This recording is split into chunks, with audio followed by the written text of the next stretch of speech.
ഇറാനെതിരെ നടപടിക്കില്ല എന്ന് അമേരിക്ക അറിയിച്ചിട്ടുണ്ട്. പക്ഷേ ഇറാന്റെ നിലപാട് തന്നെയാണ്, ഇതിൽ നിന്ന് പിന്നോട്ടില്ല എന്നുള്ള നിലപാടിൽ തന്നെയാണ് ഇറാൻ ഇരിക്കുന്നത്.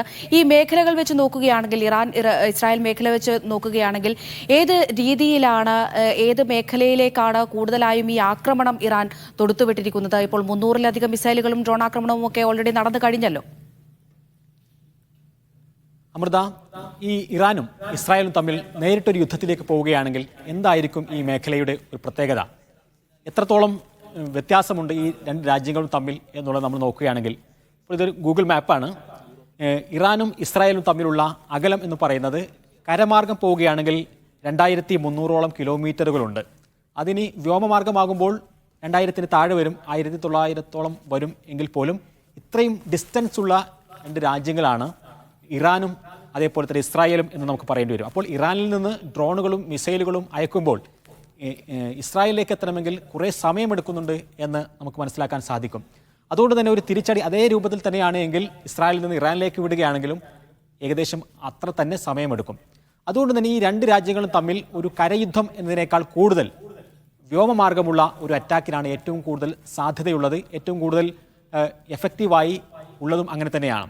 ഇപ്പോൾ ഇസ്രായേലിൻ്റെ കയ്യിൽ ഇസ്രായേലിൻ്റെ ഏറ്റവും വലിയ ഒരു ശക്തി എന്ന് പറയുന്നത് അവരുടെ വ്യോമമാർഗത്തിലുള്ള അവരുടെ ആയുധങ്ങൾ തന്നെയാണ്. യുദ്ധവിമാനങ്ങളും അതേപോലെ തന്നെ മിസൈൽ പ്രതിരോധ സംവിധാനങ്ങളും തന്നെയാണ്. ഇത്രയും 300ഓളം മിസൈലുകളും ഡ്രോണുകളും ഇറാനിൽ നിന്നും ഇസ്രായേലിലേക്ക് അയച്ചിട്ട് പോലും അതിനെ ഒന്നും വലിയ ആൾനാശം ഇല്ലാതെ അവർക്ക് പ്രതിരോധിക്കാൻ സാധിച്ചു എന്നുള്ളത് തന്നെയാണ് ഇസ്രായേലിൻ്റെ ഏറ്റവും വലിയ ഒരു ആയുധ മികവ് എന്ന് പറയുന്നത്. പക്ഷേ ഇറാനെ സംബന്ധിച്ചിടത്തോളം ഇനി ഒരു കൂടുതൽ വലിയ ഒരു അറ്റാക്കിലേക്ക് പോവുകയാണെങ്കിൽ അത് കരമാർഗം അവരുടെ പ്രോക്സി സംഘടനകളെ ഉപയോഗിച്ചാകാനുള്ള ഒരു സാധ്യത നമ്മൾ മുമ്പിൽ കാണുകയാണ്.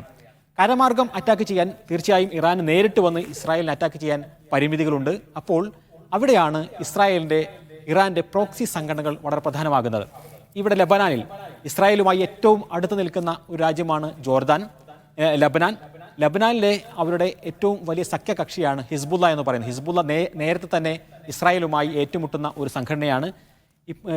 ഒരു യുദ്ധത്തിൽ ഇസ്രായേലിന് തോറ്റ് പിന്മാറേണ്ടി വന്നിട്ടുണ്ടെങ്കിൽ അത് ലബനാനിലെ ഹിസ്ബുള്ളയുമായിട്ടാണ്.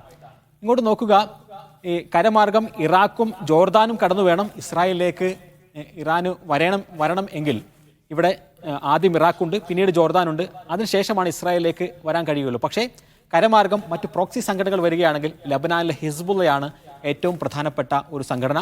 മറ്റൊന്ന് ഇറാഖിലേക്ക് വരികയാണെങ്കിൽ ഇറാഖിൽ നിന്ന് ഇങ്ങോട്ടുള്ള അറ്റാക്ക് ഉണ്ടാവാനുള്ള ഒരു സാധ്യതയുണ്ട്. ആ സാധ്യത നമ്മൾ നോക്കുകയാണെങ്കിൽ കത്തായിബ് ഹിസ്ബുള്ള എന്ന് പറയുന്ന ഒരു സംഘടനയാണ് ഈ ഷിയ മിലീഷ്യയായി തന്നെ ഇറാഖിൽ നിലനിൽക്കുന്നത്. അവിടെ 4 ലക്ഷത്തോളം ആളുകൾ അവിടെ തന്നെ ഉണ്ട് എന്നാണ് നമുക്ക് അറിയാൻ സാധിക്കുന്നത്.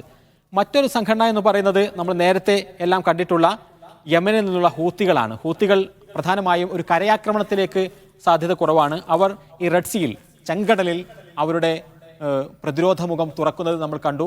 ഇസ്രായേലുമായി ബന്ധമുള്ള ചരക്ക് കപ്പലുകളെ ആക്രമിച്ചുകൊണ്ട് ഈ മേഖലയിൽ റെഡ് സീയിൽ അവരുടെ സാന്നിധ്യം അവർ അറിയിക്കുന്നു. പിന്നീട് ഉള്ളത് ജോർദാനിലാണ്. ജോർദാൻ ഏറ്റവും കൂടുതൽ അമേരിക്കയുമായി അടുത്ത് നിൽക്കുകയും ഇസ്രായേലുമായി ബന്ധങ്ങൾ സ്ഥാപിക്കുകയും ഒക്കെ ചെയ്തിട്ടുള്ള രാജ്യമാണെങ്കിൽ പോലും കഴിഞ്ഞ മാസങ്ങളിൽ നമ്മൾ കണ്ടതാണ് 3 അമേരിക്കയുടെ സൈനികരെ ഇസ്രായേൽ കഴിഞ്ഞ മാസങ്ങളിൽ ഇറാന്റെ പിന്തുണയോടുകൂടി ജോർദാനിൽ നിന്നും വകവരുത്തുന്ന ഒരു സാഹചര്യമുണ്ടായി. അപ്പോൾ എല്ലാ മേഖലയിൽ നിന്നുമുള്ള ഒരു അറ്റാക്ക് അതാണ് ഇനി വരും ദിവസങ്ങളിൽ ഇറാനിൽ നിന്നുണ്ടാകാനുള്ള സാധ്യത. അങ്ങനെയാണ് എങ്കിൽ എവിടെ നിന്ന് ഒക്കെയാണ് ഇറാനെതിരെയുള്ള ഒരു ആക്രമണം ഉണ്ടാകാനുള്ള സാധ്യത? ഇസ്രായേലിന് പുറമെ തന്നെ അമേരിക്കയുടെ ഒരു ശക്തമായ ഒരു പിന്തുണ ഇസ്രായേൽ ഉണ്ടാവുകയാണെങ്കിൽ ഈ മേഖലയിൽ നിന്നെല്ലാം പ്രധാനപ്പെട്ട അറബ് രാജ്യങ്ങളിലെല്ലാം അമേരിക്കക്ക് സൈനിക താവളങ്ങളുണ്ട്. ഏറ്റവും പ്രധാനപ്പെട്ടത് ഖത്തറിൽ നിന്ന് തന്നെയാണ്. ഈ ഖത്തറിൽ നമ്മൾ കഴിഞ്ഞ കാലങ്ങളിലെല്ലാം കണ്ടതാണ്, വലിയ ഗൾഫ് യുദ്ധം സമയത്തെല്ലാം ഏറ്റവും കൂടുതൽ ഉപയോഗപ്പെടുത്തിയത് ഖത്തറിൽ നിന്നും അതേപോലെ തന്നെ കുവൈത്ത് പോലെയുള്ള നേവൽ ബേസുകളാണ്. എങ്കിൽ അവിടെ നിന്നും ഇങ്ങോട്ട് വലിയ ആക്രമണങ്ങൾ ഇറാന് നേരെ തൊടുത്തുവിടാനുള്ള ഒരു സാധ്യത നമ്മൾ കാണുകയാണ്. പക്ഷേ ഇപ്പോൾ വന്നിട്ടുള്ള ഒരു കാര്യം, കഴിഞ്ഞ മണിക്കൂറുകളിൽ ഈ കുവൈത്തിൻ്റെയും ഖത്തറിൻ്റെയും മേധാവികൾ പറയുകയുണ്ടായി, ഇറാനെ ആക്രമിക്കാൻ ഈ ബേസ് ഉപയോഗിക്കാൻ ഞങ്ങൾ സമ്മതിക്കില്ല എന്ന തരത്തിലുള്ള ഒരു പ്രസ്താവനകൾ ഇവർ നടത്തിയിരിക്കുന്നു. അതിൻ്റെ കൂടി പശ്ചാത്തലത്തിലാണ് ഈ മേഖലയിൽ നിന്നും ഇറാനിലേക്കുള്ള ആക്രമണത്തിലുള്ള സാധ്യത വളരെ കൂടുതലാണ് എങ്കിലും ഖത്തറിൽ നിന്നും അതേപോലെ തന്നെ കുവൈത്തിൽ നിന്നുമുള്ള ആക്രമണത്തിനുള്ള സാധ്യതകളെ അവർ അടച്ചു കളയുന്നു.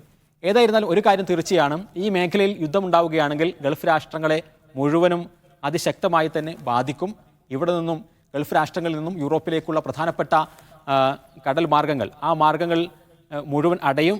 ഈ റെഡ് സീ അടയുന്നതോടു കൂടി തന്നെ ഏറ്റവും വലിയ എണ്ണ വിപണന കേന്ദ്രമായി ഈ ഗൾഫ് രാഷ്ട്രങ്ങളിൽ നിന്നും യൂറോപ്പിലേക്കുള്ള അതേപോലെ തന്നെ ആഫ്രിക്കയിലേക്കുള്ള ചരക്ക് നീക്കങ്ങൾ വൻതോതിൽ അടയും. അത് ഈ സാമ്പത്തിക മേഖലയിൽ ഉണ്ടാക്കുന്ന ഒരു പ്രത്യാഘാതം അത് വളരെ വലുതായിരിക്കും. ഏതായിരുന്നാലും നമ്മൾ കാത്തിരിക്കുകയാണ്, അമേരിക്ക ഇസ്രായേലിന് പിന്തുണ നൽകുമോ? പിന്തുണ നൽകിക്കഴിഞ്ഞാൽ തന്നെ ഗൾഫ് രാഷ്ട്രങ്ങൾ അതിനോട് സ്വീകരിക്കുന്ന നിലപാടുകൾ എന്തായിരിക്കും എന്നതിനെല്ലാം ആശ്രയിച്ചായിരിക്കും വരും ദിവസങ്ങളിൽ മിഡിൽ ഈസ്റ്റിൻ്റെ അല്ലെങ്കിൽ ഈ പശ്ചിമേഷ്യയുടെ ഭാവി എന്ന് പറയുന്നത്. ശരി.